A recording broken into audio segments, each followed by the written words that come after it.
হ্যাঁ গো, যে বীজগুলো লাগিয়েছিলে সেগুলো ফুটেছে, কেমন যত্ন করেছো, পালি দিয়েছো কি গো? কিছুই তো বলছো না। কিছু তো বলো, বীজগুলো ফুটানি নাকি? এত কষ্ট করি তবে ওই জমির যেন কোনোদিন আমায় সুখ দিন না। কত চেষ্টা করলাম, কখনো ছাড় দিলাম, কত নতুন বিছানলাম, কত দামি দামি বীজ লাগালাম, তবে দাম কি থাকলো? সংসারে চাল নেই, ডাল নেই, ঘরে ছোট মেয়েটিকে কি খাওয়াবো জানো গো গিন্নি? ভাবলে বুকের ভিতর আগুন ধরে যায়। শুনো, বাজার থেকে বীজ জানতে পারবে এই মৌসুমে আবার আমাদের ফসল হবে না, কিন্তু তোমার কাছে তো টাকা নেই। একটি উপায় বীজ করো, নিয়ে বাজার থেকে বীজ নিয়েছো, আবার লাগাও, পানি দাও, যত্ন সহকারে বীজ লাগাও।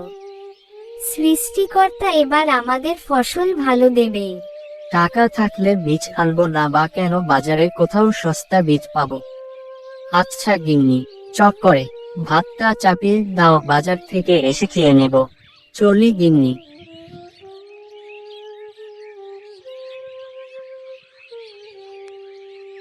ফারুক মিয়া সেই বীজ কিনতে বাজারের দিকে যেতে শুরু করলো।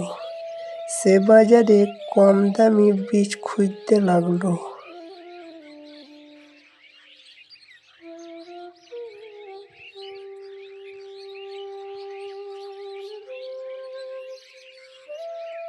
দাদা, ভালো ধানের আপনার কাছে কোন বীজ আছে? দামটা একটুকু কম হলে ভালো হয়, আমার টাকা খুবই কম।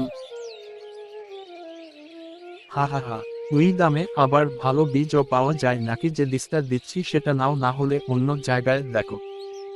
আরে ফারুক, তোর যা ওই জমিতে কোন ফসল হবে না রে? কত শুকনো মাটি, মাটিতে ফসল হবে নাকি? হা হা হা।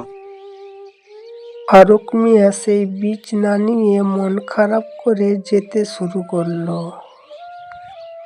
সৃষ্টিকর্তা, মানুষে কত আমায় অপমান করছে, আপনি একটি কিছু ব্যবস্থা করে দিন সৃষ্টিকর্তা। তবুও আমি হাল ছাড়বো না, এমন ফসল তৈরি করব যা দেখে সবাই চোখ দাঁড়িয়ে যায়, আর যারা আমায় অপমান করছে তারা যেন আমার প্রশংসা করে।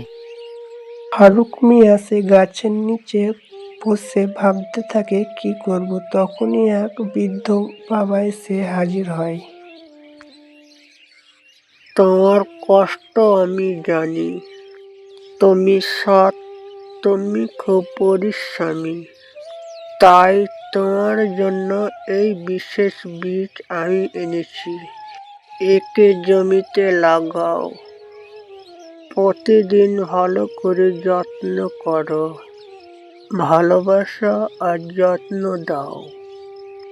এই বীজ জাদুর মতো ফল দিবে, কিন্তু শর্ত হলো কখনো তুমি হাল ছাড়বে না। জাদুর বীজ সত্যি এমন কিছু হয়? আমি তো শুধু গরিব মানুষ, আমার কপালে কি সুখ কি সুখ লেখা আছে। সুখ দুঃখ ভাগ্য নয়, কষ্ট আর বিশ্বাসের ফল।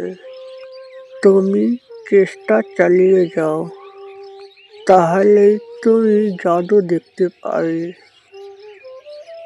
সত্যি একটি বীজ, এক ফোঁটা বীজ রয়েছে। যাই হোক, কাল সকালে এই বীজগুলো জমিতে লাগাবো। ফারুক সেই বৃদ্ধ বাবার কাছে বীজগুলো নিয়ে এসে বাড়ির দিকে যেতে শুরু করলো।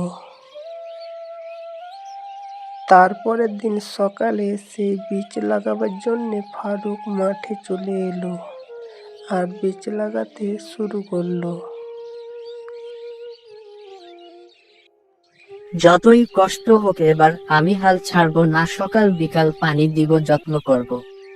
তবে সত্যি যেতে বীজের জাদু থেকে, তবে আমায় সফল হতে হবে। ফারুক সেই যত্ন সহকারে সে বীজগুলো পুঁততে লাগলো।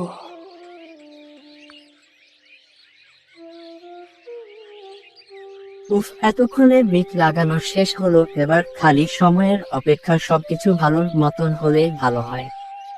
না, অনেকটা বেলা হয়ে গেছে, যাই এখন বাড়িতেও খুব ভুখ লেগেছে।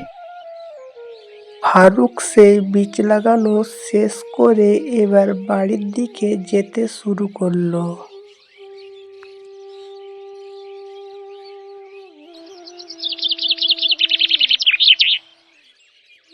ফারুক সেই কিছুদিন পরে সে জমি দেখতে চলে এলো, আর সে দেখে জমিতে অনেক ধান হয়েছে। যাই হোক, এবার ফসলটা ভালো হয়েছে। এবার ফসল বেচে অনেক টাকা আয় করব। ফারুক মিয়ার সেই জাদুর ধান দেখতে পুরো গ্রামের লোক চলে এলো। এটা কি করে সম্ভব হলো? তোর জমি সব সময় শুকিয়ে থাকতো ফারুক, তুমি আমায় বল কি জাদু করলে? হা হা হা হা হা হা, সৃষ্টিকর্তা দিয়েছে, আমায় অনেক ফসল দিয়েছে। ফারুক, আমি জীবনে এমনি ধান দেখিনি। এই ধানের দাম অনেক পাবি। আজ বুঝলাম পরিশ্রম হলো ভাগ্য ফিদার পদ্ধতি। তুই ফসলের উপর ভরসা রেখেছিলি।